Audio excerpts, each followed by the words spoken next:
If you like the idea of having your prospects arrive at your door ready to buy, then you're going to love this podcast where we discuss the following things: how to build relationships, how to create trust, and how to build rapport with your potential customers, how to diffuse objections before they arise, and how and where you can ask smarter questions which can aid in improving your customer experience. To get notified of our upcoming podcasts and videos, hit subscribe, turn your notifications on, and please go and share this video with someone else.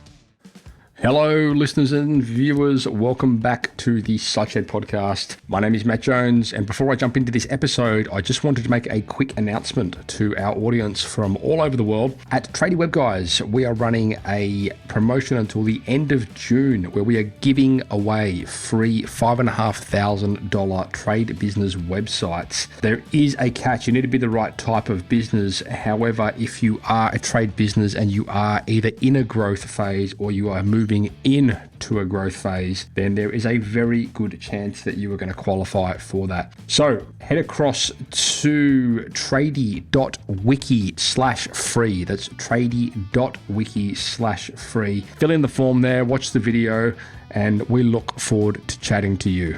Let's jump right in.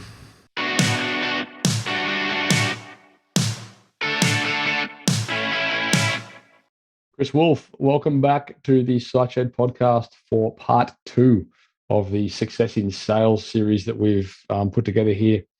You are from Sales Transformation Group out of the US, and if you listeners that are tuning into this episode, this is the second episode. So the first episode was all the leads you need. I encourage you to go and check that one out. A lot of what we're going to be talking about today will stem from some of the things we brought up in that previous episode. Chris, you're joining us solo today. Ryan couldn't be here, but welcome back, mate. Yeah, glad to be back. Thank you. That last episode was awesome. I love the conversation we had about, the 3 elements of the marketing plan. We spoke a lot about that whole ground game, being proactive in, getting out there and doing the non-obvious things. The digital conversation we had around, making sure that you're looking professional, you're well represented when people inevitably Google you through whatever ground game you've laid out. And then the whole special ops conversation was great around just doing something, unique and something that breaks the, I suppose, monotony of whatever a typical marketing campaign might look like, to help you sort of stand out in that space. Again, listeners, go check that out. There were some super gold nuggets dropped in that episode, so I can't encourage you guys to go check that one out anymore.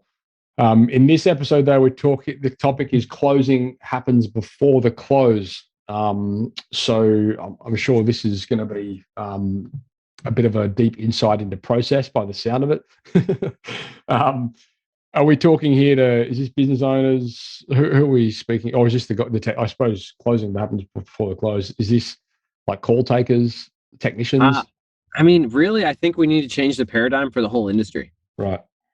So business owners, sales leaders, frontline technicians, and salespeople, there's so much culturally about closers, right? And what that means. And there's even whole sales systems and trainings that are built around these really aggressive and robotic approaches, right? They're all about close, close, close, close, close. And what we find at Sales Transformation Group is that may have worked in the past, although that's debatable, but it really doesn't work these days. It's a whole new conversation. It's a whole new style and approach of really what people should be focusing on. And I'm really excited to get more into it.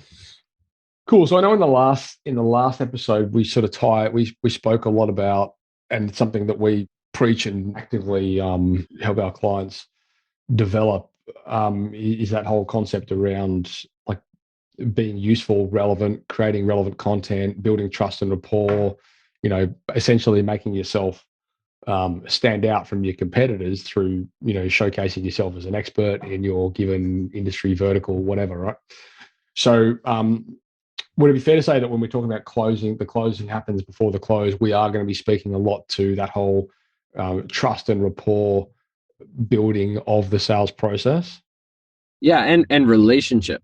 right? Yeah. And what goes into trust and relationship is, a little bit of like needs, right? So you have to find out what the customer actually needs. You need to be able to diagnose that, but you need to be willing to be real with them and connect with them. We talked in the first podcast, right, about sharing yourself. And a lot of people are uncomfortable sharing themselves, right? They think that building rapport means asking the customer, oh, what do you do for work? Oh, how many kids do you have? And it's like it's almost like an interview.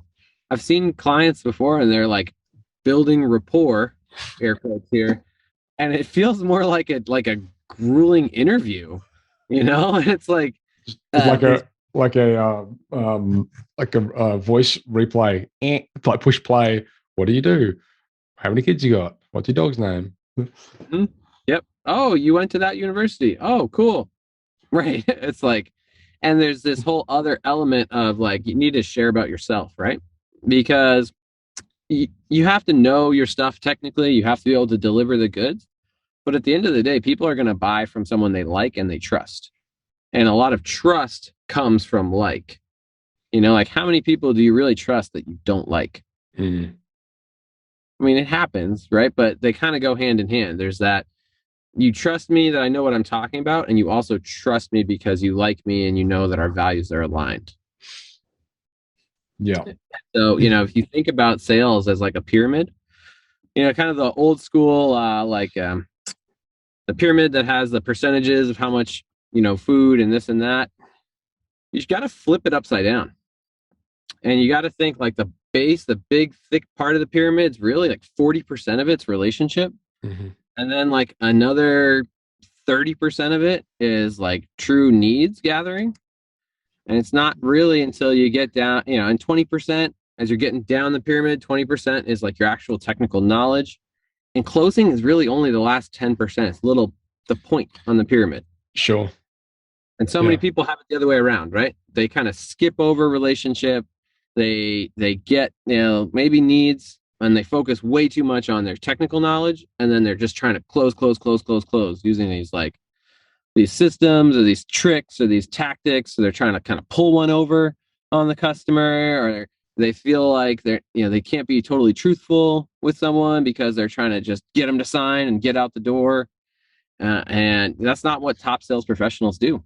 So, I mean, why don't we talk about some of the processes and things that we can do to improve those relationships, improve that trust, improve that rapport. I mean, I can definitely offer some insight here into, the value of like useful content marketing in the space of, essentially having that take the role that plays in, converting clients before they've even spoken to you. But I'd love to hear some of the processes that, some of the guys can, go in action in the space of, building that trust, building that rapport, things they can do, beyond, content creation.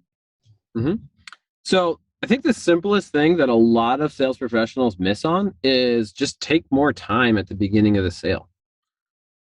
So when I'm talking about take more time, let's talk about like a qualification call or a scheduling call, right? The vast majority of contractors or schedulers, they'll call you up and they'll say, hey, is this Matt? Hey, yeah, this is Chris with Chris's Flooring. Got your request for an estimate. We can be out there Friday at 3. Does that work? Cool. See you then. Bye. I mean, I've made that call, right? I made that call too many times. But did you build any relationship? Did you talk to them about your process? Did you start to demonstrate professional knowledge? Did you ask them about their concerns, right? There's all these, it's just time. It takes time to build relationship. You can't just be like, hey, Matt, good to see you. We're best friends, right? I mean, maybe if you're at the pub, but when you're like trying to close a deal, whether it's commercial, residential, whatever, it takes time. You have to ask them, what matters to you? What's important on this project, right? Why are you doing this? What's your long-term plan for this property, and how does this project fit into that long-term plan? These are things you can ask on the phone, but at the very least, you need to ask at the beginning of the sales appointment. Sure. Like we're talking about, like once you're there face to face, you're talking to someone. So many people I know so many listeners right now are thinking about this and maybe going, "Ooh, yeah." They just show up, they look around, they're like, "Great, I'll email you a bid." Or, "Okay, sounds good. This is what you need." Boom, boom, boom, boom. And we're not taking the time to actually connect with the customer. We don't know anything about them on a personal level. We don't know anything about their like real concerns, right? Like we're just focused, or this is the thing that really scares me. People that are really tied to highly scripted sales processes, right? I'm sure you've run into this where it's like, okay, these are the 3 questions you ask, and you have to ask this one first, and then you ask this one second, and then you ask this one third, and then you do this.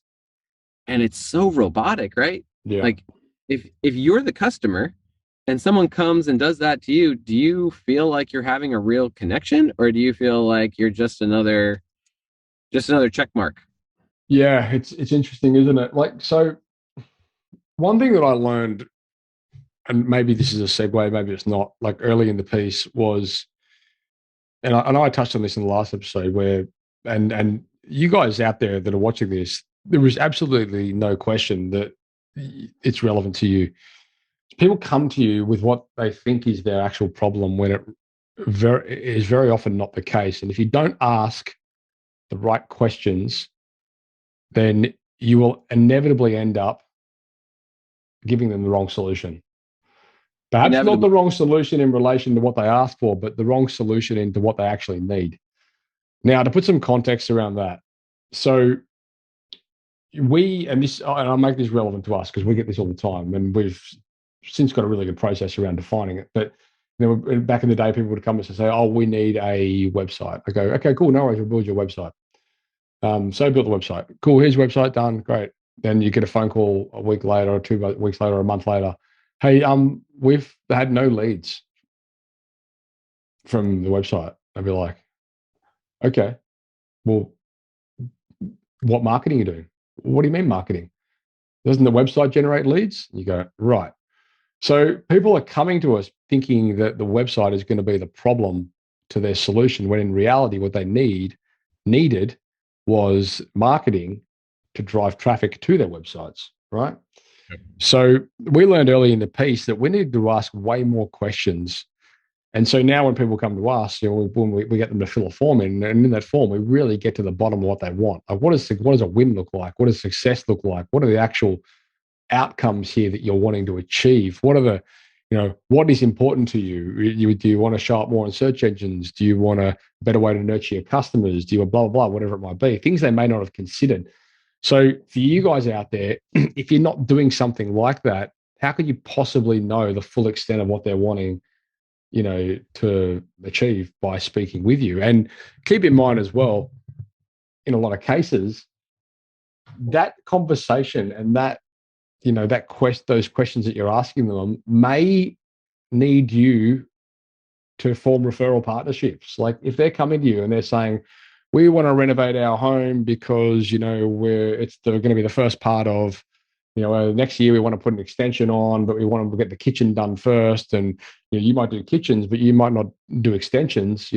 Okay, cool. Well, we can do the kitchen, no problem, and we can also refer you to our partners that do extensions. Like you've got to take the blinkers off, and you've got to think, well, how can we better, I suppose, provide like a better customer experience for this individual, which is based on what they're actually looking for from their actual goals, their actual needs. What does that look like? And so often we do, like you said, Chris, sure, I can be there on Monday, 3:00. How's that sound? Great. You got there.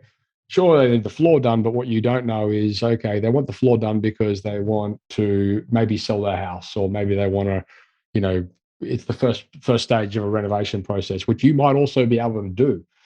So asking the questions, and I don't know if I've gone on a tangent here, but I know this is something that's super relevant to probably 95% of business owners. They just don't ask enough questions. Right. Especially, I mean, not just for servicing the customer, but if you're actually trying to land the sale, right? Like it really matters if the customer is going to sell the house in the next year, or if they're going to live there for 30 years. You're going to offer different solutions, right? Mm-hmm. And you have to be willing to find out that the customer doesn't need you. You have to be willing to find out that they don't need you. Like, let's say you're a roofer, right? and you don't do roof cleaning, and you get a call and you go, and the roof's okay, it just needs to be cleaned. Like you have to be willing to say, hey, Mr. Homeowner, Mrs. Homeowner, you actually don't need my service, but I can refer you to someone who will help you or give you what you actually need, right? Or on the flip side, like keeping on roofing, shingle roofs are a lot cheaper than metal roofs. So if you get someone who is going to sell their house in, a year, and you're trying to sell them a metal roof, when really what they need probably is just a shingle roof, just to get something on there that's nice and it's going to last for a decent amount of time, and it's going to hit the pocketbook a lot less, right? So there's these questions. It's like this whole thing that we teach at STG is about like really finding out what they need in an authentic way, and care about what they need, right? Like so much of our cultural obsession with closers comes around like a lot of closers don't really give a crap about their customer and about what the customer actually needs. They're just trying to close the deal and make as much money as they can. When it's like, well, actually, long term, it's going to come back to you so many more times over and over if you take care of people. Even if that means on this particular sale, you're not going to make as much, guarantee you that person is going to refer you to so many more people, right? Because you came in and you said, well, actually, the siding is good. You don't need to spend 50 grand to reside your house. You need to spend 6 grand to paint it. Yeah. And that's 1/10 of the cost. And that's a lot less revenue for me, but that's what you actually need.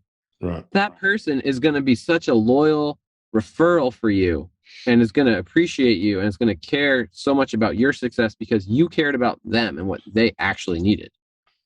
And one of the big considerations, I suppose, in relation to this conversation is like beyond that initial point of sale, that initial, thing that you've sold them, there's lifetime value. There's opportunity there for you to build that relationship and, have that customer come back to you down the track, where if you didn't do the right thing from them initially, they're probably pretty unlikely to, to re-engage you for whatever services that might be. So in testament to what we were sort of talking about in the previous episode as well, with like, proactively educating people about what you do, because this is a common situation. We're dealing with this with a couple of clients at the moment, one in particular who's very well established air conditioning, heating, cooling, HVAC for you guys in North America, a company down in Victoria. And they've recently basically rebranded, and they're now doing home services. So they've added in plumbing, electrical, and their HVAC. So what's really common for them is people know that they are HVAC. They know they do heating, they know they do cooling, but they don't know that they do plumbing, electrical, and they have no way of knowing if they don't tell them. So, part of this marketing exercise, and essentially this is a way that they could potentially triple their inbound workload, or triple their value from a lifetime perspective of the customer, is by now understanding that they, having that customer fully understand that they not only offer heating and cooling, but they also offer electrical services, and they also offer plumbing, right? So, but just by changing the name of the business and adding these services in doesn't necessarily reflect. It's not an obvious reflection to the client, right? So you've got to spend the time investing and telling your customers what it is you actually do, and that it doesn't have to be cross vertical either. Like if you go out there and you do a block drain at someone's house, then do they know you do hot water heaters? Do they know that you can fix leaking taps? Do they know that kind of stuff? Maybe they do, maybe they don't. The point is, be proactive in that space, and really start educating them. Like let them know. It shouldn't be a once and done situation. You should be able to, thanks for the follow up email should be, I hope you had a great experience. Would you mind leaving us a review? By the way, did you know we also do blah blah blah blah blah? Or realistically, the technician out on site should have told them that sort of stuff, or you should have left a pack behind which told them about that sort of stuff as well, or you should do all that sort of stuff, right? So, there's no perfect formula, but the point is get started. Oh yeah, well, and when you have that connection, it makes it so much more natural, right? When you actually are caring, and then they want to know more about your company, and you say, oh, well, we actually do this, and to go off your example, right? Like that company, I would say they should share why. Right? so many professionals and frontline salespeople don't share why, whether it's the company's why or that person's why. You know, like you could tell people I'm doing sales because XYZ, and I work for this organization because XYZ, and this organization just decided to add on these extra services because XYZ. Mm-hmm. Right? That's what I rail against on these really robotic, structured sales processes. There's no room to make these like personal connections where they're like, wow, that's really cool that you added those services. I had no idea. You know, I'm really glad. And like, these customers should be people that you can come back to over and over again. So whether you have multiple services, right, that you can get, you know, provide to that customer year over year, or whether you only have one service, but, you know, you can get to them the next time they need it, or they can refer you, like, you've got to have that connection, and you got to share. Like when we talk about building rapport, to go back to that, to connect it, people always think about finding out about the customer, right? But building rapport is sharing. So like telling and listening. And part of like a true sales professional, a top sales professional, is going to tell their customer things about them, and they're going to listen to their customer tell about the customer. It's a two-way street. And then when you have that trust and you have that relationship, maybe they'll share more things, you know, because like a lot of customers have had bad experiences. You know, they hired a plumber that did a bad job, and then something broke a week later and it cost them even more money.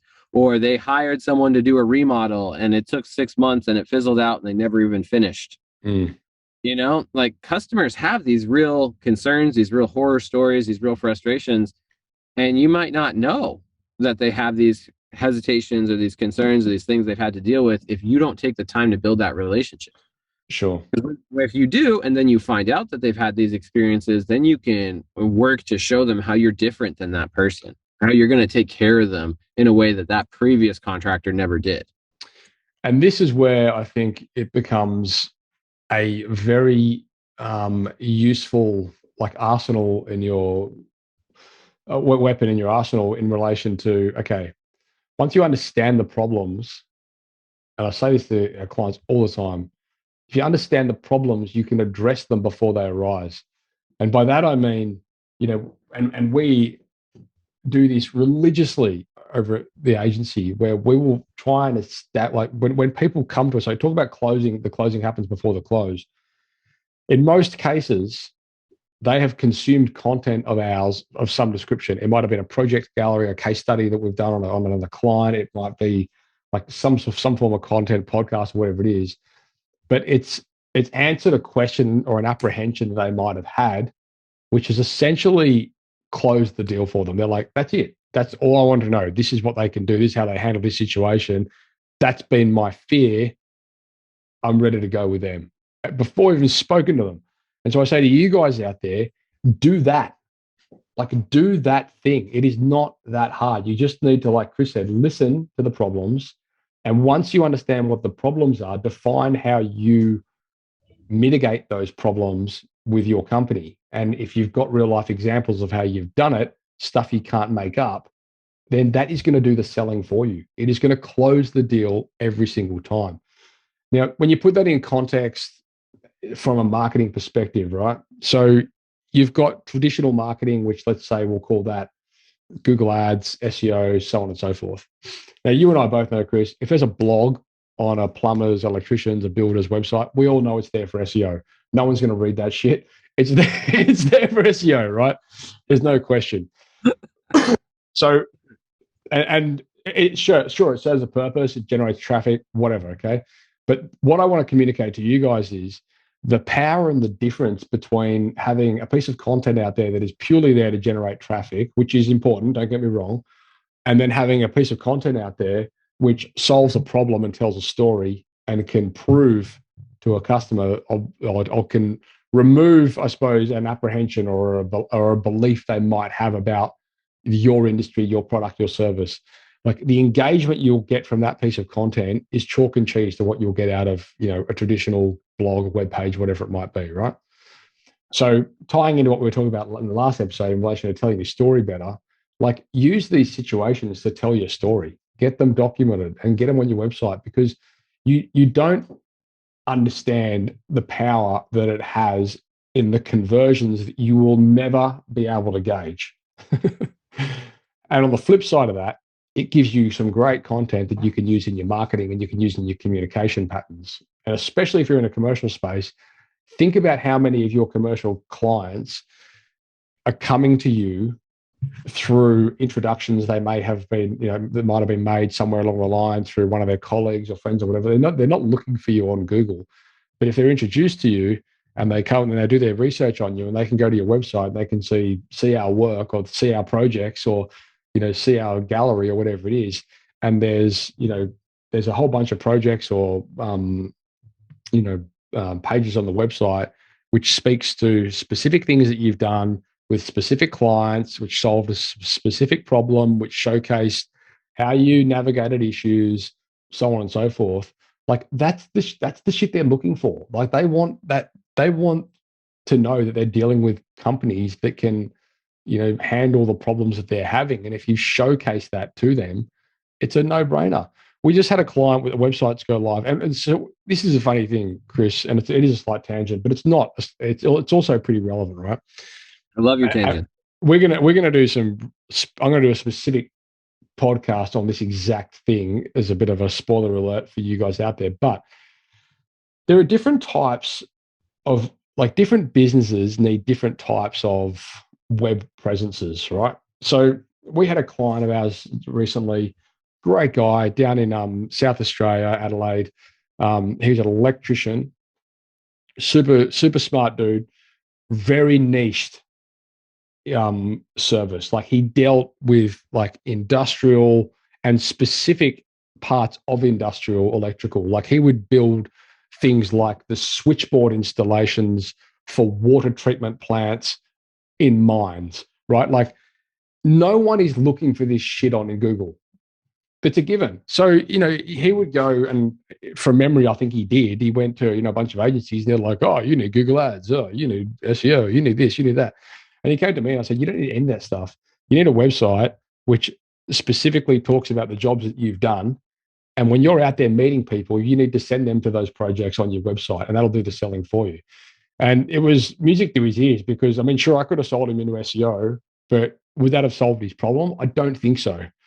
I honestly don't. I think it would have, and we had another client in Western Australia who recently had the same thing. Like we've noticed, he's, again, very, very niche business, very niche, and there's not a high search volume because we checked it.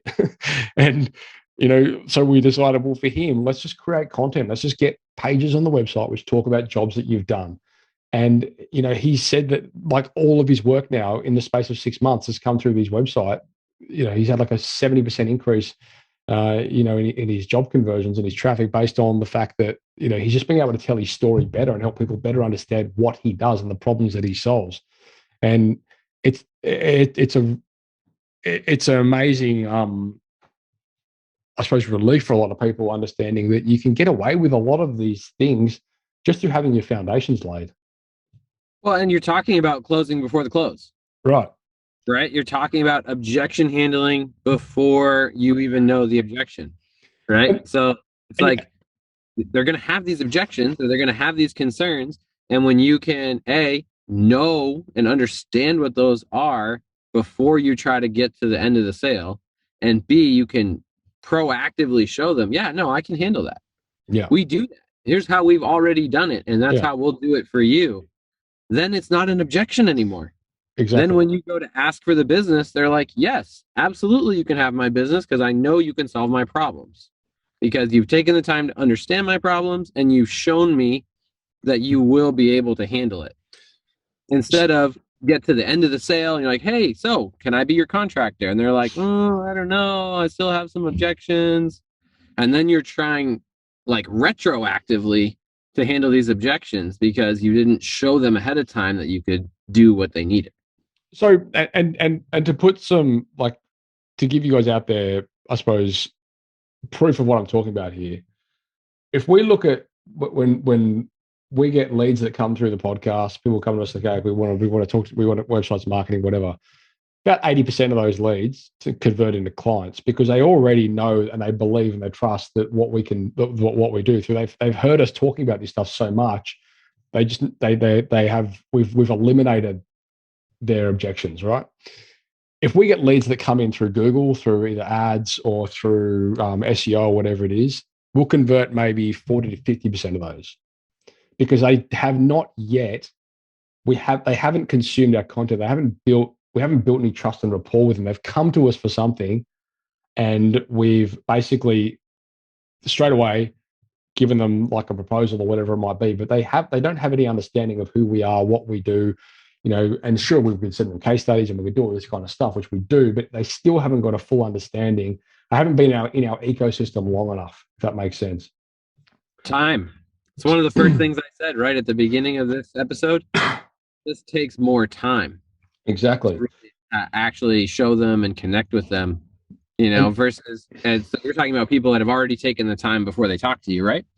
But if we as sales professionals and contractors, tradies, I love that word, tradies, we can intentionally take and spend that time so that they do understand, they do know, and where other tradies and contractors aren't taking that time. So one thing that we do with our builders, right, and we know because they don't. Again, tying into what I was saying in the last episode in relation to like qualification, just because they're not qualified at that point in time doesn't mean you should completely disqualify them. It just means they're not ready at that point in time. And there could be a plethora of reasons. It could be they haven't got development application, they haven't arranged finance, they haven't got architectural drawings, they haven't got structural drawings, they haven't spoken to an engineer. It could be a million different reasons, right? Why they're not ready at that point in time to speak to the builder. But it doesn't mean that they're not ever going to be ready. So being proactive in like throughout the time they come to you and throughout the time they're ready to pull the trigger in helping them with the next steps, like that is just, it's the most refreshing thing because you're basically taking them through the process, you're referring them to the right people, and then chances are when they are ready for that next step, which is engaging a builder, they're going to come back to you because you've just been so proactive in helping them. Here's the thing: you can automate most of this shit. You can set it up once, you can deploy it, and it's done, right? So it doesn't have to necessarily be, although in truth you can over automate. So I'm not saying that like it's not going to involve, personal touch points, and it should involve personal touch points. But the point I'm trying to make is get people into your ecosystem. And if you spent the time and you spent the effort generating the lead or whatever that might look like for you, it doesn't have to necessarily be a once and done situation. Like make sure they become part of your marketing database. Make sure they're being nurtured, they're being educated, so on and so forth. Because too many people treat customers as infinite disposable resources. Yeah. And like whether you guys like it or not, you are in the information age. People are coming to you for information. Give it to them. If it's not like it's your responsibility as a business owner to educate these people, and I've said this a million times too, like we as business owners inherently think that what we do is boring. Because to us, it is boring. We do it every day. If you do something every day, after a while, it gets boring. But for somebody that's not familiar or somebody that's looking at the outcome that you provide, it's extremely interesting, And so don't think for a second that what you do is boring to someone that doesn't understand what you do but needs your service. Spend the time investing in them, investing in educating and helping them understand, what this looks like, practically, what this looks like structurally, process-wise, whatever it might be, right? Just educate. Because come the time when they are ready to pull the trigger, you have already built that trust and rapport with them. They're going to go with you. Yes, exactly. And if you have that trust and rapport, it's almost like it's almost like it's harder not to land the job at that point. Yeah.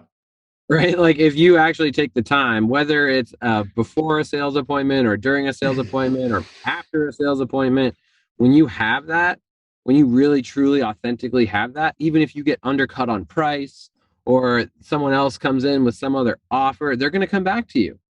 Right. They're going to say, hey, I really want to work with you. What can we do? Versus if you don't have that trust and that relationship, then any little thing can knock them off course, and all of a sudden they're someone else's client. So, I mean, let's wrap this one up. Let's say, okay, some action points for you guys out there. My big takeaway is basically ask questions. So, whatever that looks like at whatever point, and probably in truth, at every point of contact, you should be asking more questions. Your CSRs, your call takers should be doing it better. You or your technician, when you get out on site, you should be doing it better. If you do happy calls or follow-up calls, you should probably be doing it better. So that's a big takeaway for me. What about yourself? And I would say the other part is, again, piggybacking off the last episode, share your story, share about yourself, right? Ask questions and then engage with your clients. Find out about them, have them find out about you. It's a two-way street. That's how you're going to build trust and relationship. Yeah, and I can tell you guys from experience, like the best way to dissolve, some of these apprehensions and some of these concerns your customers are going to have is by firstly asking the questions, getting the right answers from them, which is a bit of a trick as well.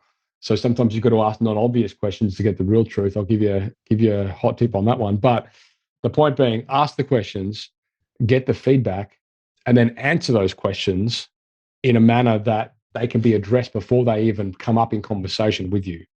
So if they've come to your website, bang, here's a video on this exact thing they're looking for. Or if they send an email in, you can reply with a video or a blog or a post or a web page or whatever it might be, a case study that talks to that exact problem.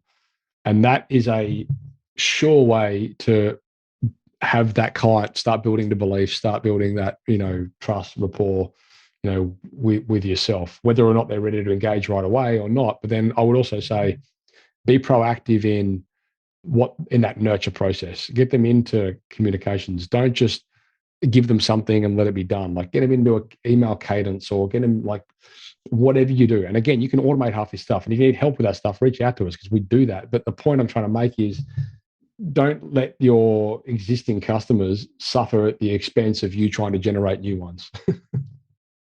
Absolutely. And when you're doing all these things correctly, the close will be so natural. Right. Like when we talk about closing deals, right? There's this whole big thing about trying to get it over the line. When you ask questions and you really understand and you really connect and you proactively handle things, the close is like, it's just a natural thing. They're like, yeah, cool. When can I get on the schedule? Yeah. When are you available to come do this work for me? Like, and the reason being is, at that point in time, they have nothing to object. You've answered any questions they might have in relation to pricing. You've answered any questions they might have in relation to process. You've dissolved any of their objections or previous experiences that they might have had, and you've answered these questions, so they don't have anything to object. They're ready to go. So get it done. Chris, thank you for coming along again. You're from salestransformationgroup.com. Guys, there's going to be links to get hold of Chris and Ryan within the show notes. So head across to the siteshed.com and you can get access to all their emails and all their social handles and all that sort of carry on. So you don't worry about pulling over if you're driving, and certainly don't try and write it down if you are driving. But check out the website, book a discovery call if you're interested in learning more about our sales transformation platform. Yes. And different ways that we can help individual contractors increase their results. Exactly. And guys, we're going to be, as I said before in the last episode, we're going to really try and get a lot of you guys in front of Ryan and Chris and their platform, because it's a great sales training program for you, yourself, your technicians and whatever. So there'll definitely be more stuff coming in relation to that. So do keep an eye out. But again, the website is salestransformationgroup.com. There'll be some resources over at the siteshed.com, which will steer you towards them anyway. So stay tuned for that. Now, this was the second episode in the Success in Sales series. Say that 5 times quickly. The first episode was all the leads you need. This episode that we're just finishing now is closing. The closing happens before the close. And in the final episode, the third and final episode, we're going to be talking about riding the wave of production. Thanks so much, Chris, for your time once again. For you listeners and viewers out there, if you have any questions, any experiences, any pushback, any resistance, any feedback you want to give us in relation to what you've just heard, by all means, just drop your comments wherever you see this coming, see this episode, whether it's on YouTube or the Facebook group, or if it's in our in an email or whatever. Let us know. And if there's anything that you want specifically answered in relation to what you've heard, again, let me know, because I'll just get Chris back on the show to answer it for you. Simple. Yeah, that'd be great. All right. Thanks again for your time, Chris. And viewers, we will look forward to speaking to you in episode 3. That's a wrap. I hope you enjoyed that episode of the SiteShed podcast. Once again, if you would like to claim a free $5,500 business website, then head across to tradie.wiki/free. Of course, there is a catch, but there is a very good chance that you will qualify for that. So please head across there, complete the form, and we look forward to speaking to you over at Tradie Web Guys shortly.